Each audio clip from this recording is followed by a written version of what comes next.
शेंगांचा season सुरू झालाय, मग पोपटी तर बनलीच पाहिजे. चला बनवूया पोपटी.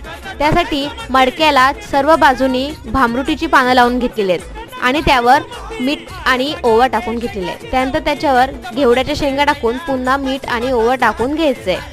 त्यामध्ये वालाच्या शेंगा टाकून घेतलेले आणि पुन्हा तसंच मीठ आणि ओवा टाकून घ्यायचंय.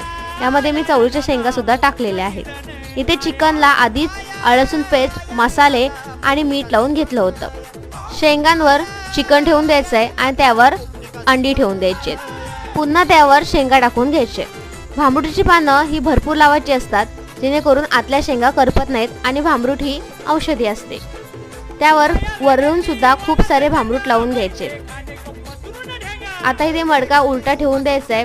त्याच्या बाजूने लाकडं लावून त्याच्यावर पेंडं टाकून ते पेटून घ्यायचे. शेंगा बनायला करेक्ट 25 मिनिटं लागतात. 25 मिनिटं झाल्यानंतर शेंगा काढून